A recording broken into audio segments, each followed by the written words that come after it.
Hi అండి. కిడ్స్‌కి lunch box అయితే ప్యాక్ చేస్తున్నాను. ఈరోజు బ్రేక్‌ఫాస్ట్‌కొచ్చేటప్పటికి బీట్రూట్ దోస వేశాను. పల్లీ చట్నీ చేశాను. పిల్లలు బ్రేక్‌ఫాస్ట్ చేసేటప్పటికి నేనైతే బాక్సులు ప్యాక్ చేసేస్తాను. ఈరోజు లంచ్‌కొచ్చేటప్పటికి వైట్ రైస్ చేశాను. దాంట్లోకి క్యాబేజీ, హాఫ్ క్యాబేజీ వాళ్ళిద్దరి వరకే కుక్ చేశాను.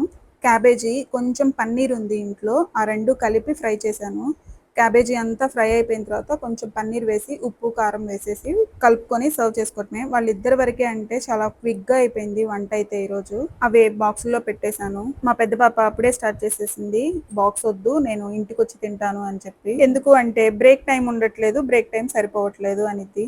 ఆ స్కూల్లో ఏం చేస్తారో అర్థం కాదండి. బ్రేక్ టైము ఓన్లీ ఫుడ్ తినటానికే యూజ్ చేస్తే సరిపోయిద్ది. కానీ ముచ్చట్లు ఎవరు చెప్తారు? అందుకనే వాళ్ళకి టైం సరిపోవట్లేదు. అదొకటైతే నాకు అర్థమైంది. వీటితో పాటు కర్డ్ రైస్ కూడా పెట్టేశాను. కొంచెం వెదర్ చల్లగా పడిపోయేటప్పటికి పెరుగైతే గట్టిగా తోడుకోవట్లేదు. స్నాక్స్‌కి అయితే జస్ట్ డేట్స్ పెట్టేశాను.